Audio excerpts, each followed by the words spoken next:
please come down now, okay? Otherwise, you'll regret it, I'm sure. All right. So thanks so much, ATN, for inviting us here. So Babylon is a project I co-founded with Fisher. Fisher's here in the front row. And we've been working for this project since last year. We just came up with a new protocol called Bitcoin staking. Since this is an entire day on staking, so this is a perfect place to talk about it. In fact, this is the first time I talk about this in public.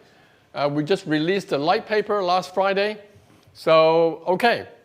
So, all right. So what are we trying to solve here? The problem, as we all know, is POS is based on stake. So POS security is capital intensive. Proof of work is work intensive. Proof of stake is capital intensive. So if all these chains, they all require capital. And as we know, especially smaller chains, they have to inflate the coin hugely to pay for this reward for the staking. And that is a detrimental effect on a lot of these chains. And so that's the problem we're trying to solve. But the observation is that if you look at all the proof of stake chains combined, the market cap combined, it is actually less than half the total crypto market cap. Hey, guys, where is the other half? Where's the other half? Bitcoin. It's Bitcoin. OK? So Bitcoin is an asset. It's more than half of the crypto market, 600 million, give or take a few million. 600 billion, sorry, 600 billion, not million. I hope not. Did I say something wrong? That's not what I meant by saying that this talk is very important for the next few years, OK? That's not what I meant. So you may say, hey, so what does Bitcoin do with these proof of stake chain? Because as we all know, Bitcoin is a proof of work chain. So it seems like apples and orange. Actually, it is a proof of work chain, but it's also an asset. It's also an asset. So if it's an asset, we should understand, hey, what is the characteristic of this asset, and how does it compare to proof of stake chain's asset? Number one, very interestingly, most of Bitcoins are actually idle. For example, less than 1% of Bitcoin is in wrap BTC, which is the biggest wrap BTC, but only 4.7 billion of that will go to other chains to do DeFi. Most of the rest is just sitting there, idle. Not only that, it's not even idle in terms of not earning DeFi yield, but it's also not earning any staking yield. Because why? Because Bitcoin is proof of work. So Bitcoin is actually not securing the Bitcoin chain. So it's just sitting there, no use. Second is probably the most decentralized chain, Bitcoin. So number three is less is a relative term, of course. In crypto, less is relative. But it's still much less volatile than many other coins, especially smaller ones with smaller caps. So if you look at these three characteristics, then if you combine them, then you can ask the question, hey, this is actually an excellent staking asset. It's stable, decentralized, and it's not earning much yield at this moment. So here's the observation. Why don't we use it to secure proof of stake chains? So 50% of the crypto market on the left-hand side, and 50% on the right-hand side. Let's connect them by having the left-hand side provide security to the right-hand side, and the right-hand side providing some yield to this idle capital. That's the idea. OK, so we call this concept Bitcoin staking. All right, so when we came up with this concept of Bitcoin staking, I said, is this new? Hey, guys, what do you do when you try to ask the question whether something is new? What do? You go to ChatGPT, of course. OK, so you go to ChatGPT and say, Bitcoin staking. And then Bitcoin staking gives me paragraphs upon paragraphs about Bitcoin staking, ChatGPT. Turns to be all false. As far as we know, no such concept has been around. OK, so on hindsight, it seems like a pretty natural concept. So why is there no such concept around? So we have to understand the difficulty of this problem. OK? So first observation is that Bitcoin staking is basically a two-sided market. On the left-hand side are the Bitcoin holders. And the Bitcoin holders have one very interesting characteristic. They're extremely conservative because their coins, the Bitcoin is like gold. They don't want to take any risk on it. OK? So therefore, any protocol you come up with to allow Bitcoin staking has to be super secure for the Bitcoin stakers. Okay, number one. And number two is that we have to provide security to the proof of stake chain. Okay? So therefore, two-sided market. We have to provide security to both sides in some sense. So that's why the problem is rather challenging. Okay, so after many months of research effort, we finally came up with a solution. And that's what we wrote about in the light paper. Okay, good. Okay, at this point, take a little bit break. Any question about what we're trying to solve and whether or not it's worthwhile solving? I think it's quite worthwhile solving. Okay, all right. So, okay. So now I have to go into a little bit more technical detail. Okay? Why? Because this is actually quite a hard problem. I need to first explain to you why is it hard, and two, give you some idea of how we solve it. Okay, so why is it hard? Number one is that Bitcoin has no smart contract. Our last session, our last panel was about what? Smart contract and staking. Okay? So most smart staking contracts, all of them are written in smart contract, okay, of some sort. But there's no smart contract on Bitcoin. Okay?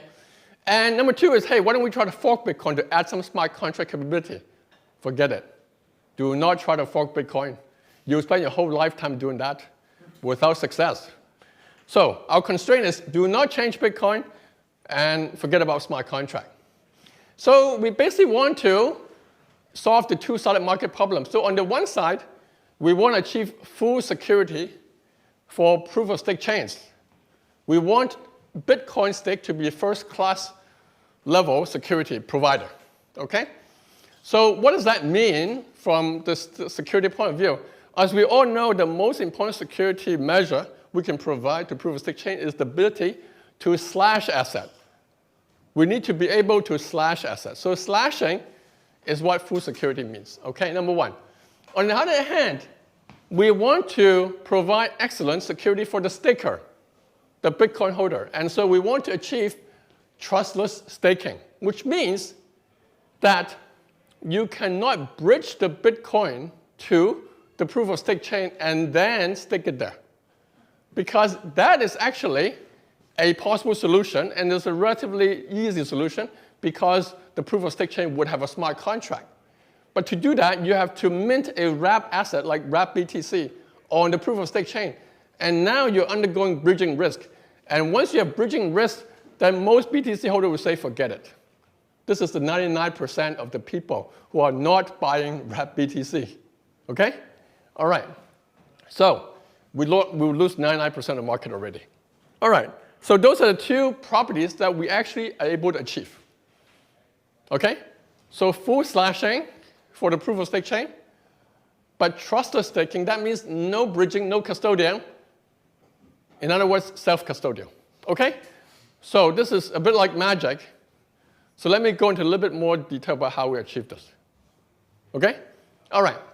All right, so to explain this, I'll step it through from the point of view of a BTC staker.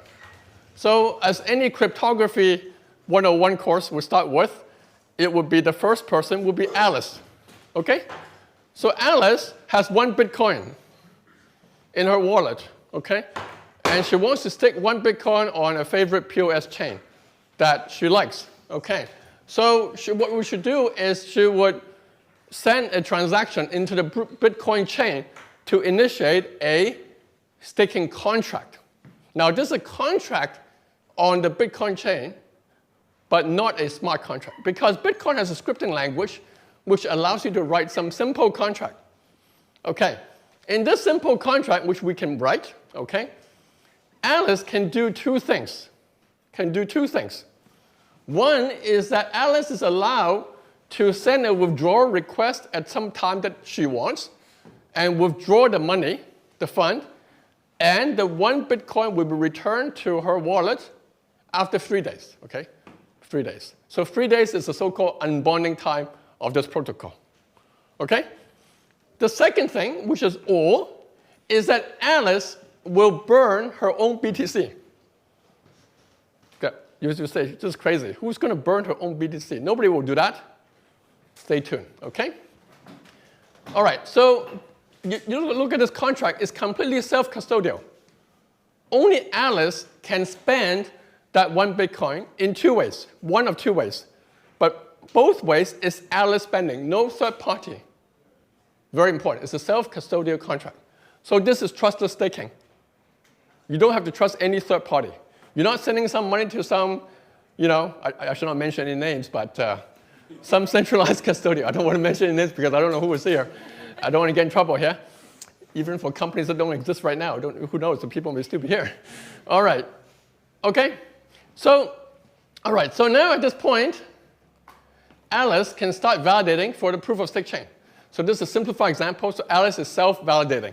Okay, a more complicated example would involve delegation, but for our purposes, we can understand it through self-delegation. So Alice is going to run their own validator. Okay, it will validate the favorite proof-of-stake chain. Now, there are 2 possibilities now. One is that Alice is behaving well, running this chain, happy path.